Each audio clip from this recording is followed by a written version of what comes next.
Assalamualaikum warahmatullahi wabarakatuh. A'udzubillahi minasyaitonirrajim. Bismillahirrahmanirrahim. Alhamdulillahirabbil alamin. Wa bihi nasta'inu ala umuri dunya waddin. Wassalatu wassalamu ala asyrafil anbiya'i wal mursalin. Sayyidina wa habibina wa syafi'ina Muhammadin sallallahu alaihi wasallam wa ala alihi wa sahbihi ajma'in, amma ba'd. Yang saya hormati Ibu, Bapak, dan juga seluruh anak-anakku, siswa-siswi SMK Syafi'i Akrom Kota Pekalongan, dan masyarakat seluruhnya yang bisa menyimak, menonton, dan mendengarkan apa yang saya sampaikan pada waktu kali ini. Pertama-tama marilah kita panjatkan puji syukur kehadirat Allah Subhanahu wa Ta'ala, karena pada pagi yang cerah ini kita bisa diberi kenikmatan yang luar biasa untuk bisa melaksanakan kegiatan-kegiatan kita pada setiap harinya. Sholawat dan salam senantiasa kita sanjungkan kepada Nabi besar kita, Nabi besar Muhammad Sallallahu Alaihi Wasallam. Semoga kita semuanya mendapatkan syafaat di dunia maupun di akhirat kelak. Amin ya rabbal alamin. Para pemirsa yang budiman, pada kesempatan kali ini kami mengambil tema perspektif gender dalam Islam. Kita ketahui bersama bahwa laki-laki dan perempuan itu memang ada perbedaan dan juga ada persamaan. Terutama perbedaan-perbedaan pada sisi fisik. Laki-laki mempunyai jakung, laki-laki mempunyai kulit yang agak tebal, sementara perempuan itu diberi karunia oleh Allah Subhanahu wa Ta'ala setiap bulannya. Bagi mereka yang sudah balik itu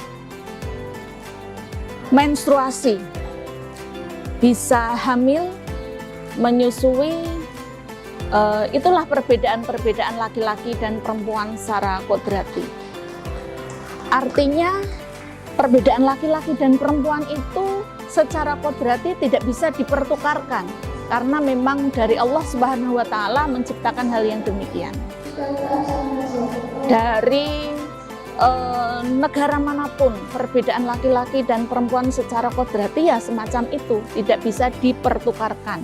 Misalkan perempuan tidak mau hamil, kemudian yang hamil laki-laki saja, itu tidak bisa sampai kapanpun.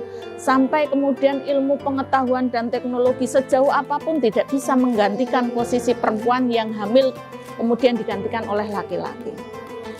Sementara ada perbedaan laki-laki dan perempuan karena gender. Apa sih sebenarnya gender itu? Perbedaan laki-laki dan perempuan secara gender ini karena bentukan dari pandangan masyarakat, budaya masyarakat yang kemudian membedakan antara laki-laki dan perempuan itu berbeda.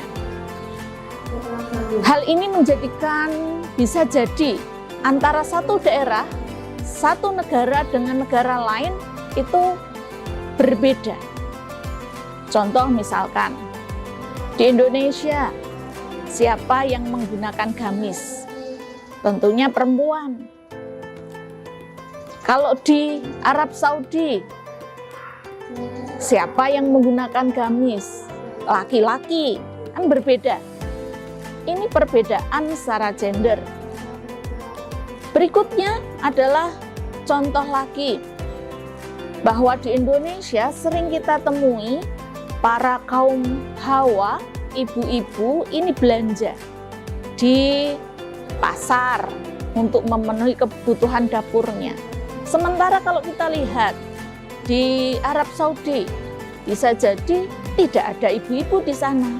Yang ada adalah para bapak-bapak yang sedang berbelanja untuk memenuhi kebutuhan-kebutuhan dapurnya.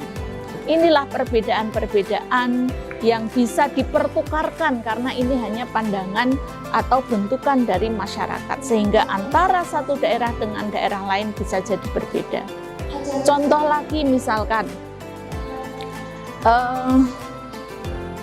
perempuan itu lemah lembut, laki-laki itu kuat dan perkasa. Itu juga bentukan dari perspektif masyarakat, anggapan masyarakat. Ada kok perempuan yang kuat, ada kok laki-laki yang lemah gemulai. Ya, ini jadi hal-hal yang seperti itulah yang kemudian perbedaan laki-laki dan perempuan bisa dipertukarkan karena ini adalah perspektif dari masyarakat. Nah, bagaimana kemudian Islam memandang hal-hal yang demikian, bahwa kita tahu bersama siapa sih sebenarnya yang derajatnya lebih tinggi, laki-laki atau perempuan di hadapan Allah Subhanahu wa Ta'ala. Allah tidak menyebut derajat yang lebih tinggi adalah seorang laki-laki atau seorang perempuan.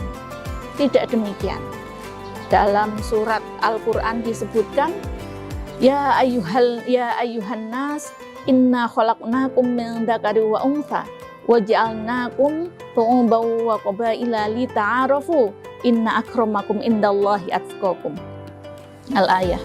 Jadi di situ diterangkan bahwa Allah itu memang menciptakan laki-laki dan perempuan untuk bisa saling bertaaruf, untuk bisa saling mengenal antara satu dengan yang lainnya.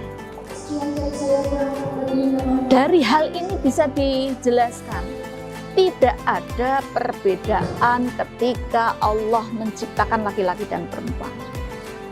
Ya, tidak dijelaskan perbedaan ketika menciptakan laki-laki dan perempuan. Laki-laki dan perempuan secara biologis itu diciptakan itu sama. Mereka tidak untuk saling melebihkan, kuat untuk satu golongan yang lain, tetapi untuk saling mengenal satu sama lain. Kemudian disambungkan lagi, inna akramakum indallahi atqakum, bahwa di hadapan Allah yang paling mulia kedudukannya itu adalah di antara laki-laki perempuan, laki-laki atau perempuan yang bertakwa. Nah, ini jadi derajatnya akan ditinggikan ketika laki-laki atau perempuan itu bertakwa. Jadi secara umum tidak ada perbedaan yang kemudian bisa memberikan laki-laki dan perempuan itu berbeda di hadapan Allah, itu tidak, sama semuanya.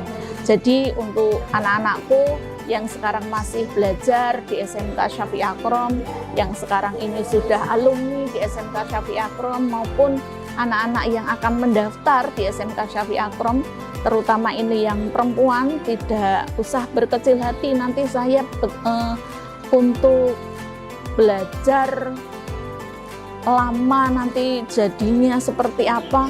Kita niati, belajar itu adalah untuk menghilangkan kebodohan. Belajar itu adalah untuk kita bisa mendekatkan diri kepada Allah, agar bisa mengangkat derajat kita karena kita mendapatkan ilmu.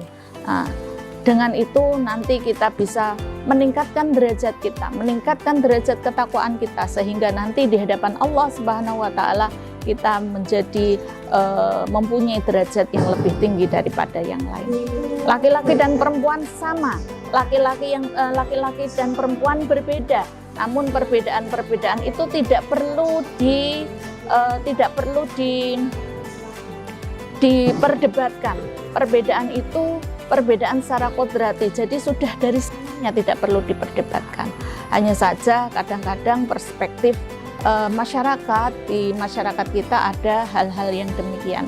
Mari kita, khususnya ini kaum ibu, para kaum perempuan, tingkatkan pengabdian kita kepada keluarga, kepada masyarakat, kepada anak-anak kita, untuk bisa memberikan sesuatu hal yang bermanfaat bagi keluarga kita, bagi negara kita, karena kita punya kesempatan untuk itu. Mari kita berjuang bersama untuk bisa mengangkat derajat kita dan derajat keluarga kita. Dari saya cukup sekian. Wallahul muwaffiq ila aqwamit thoriq. Wassalamualaikum warahmatullahi wabarakatuh.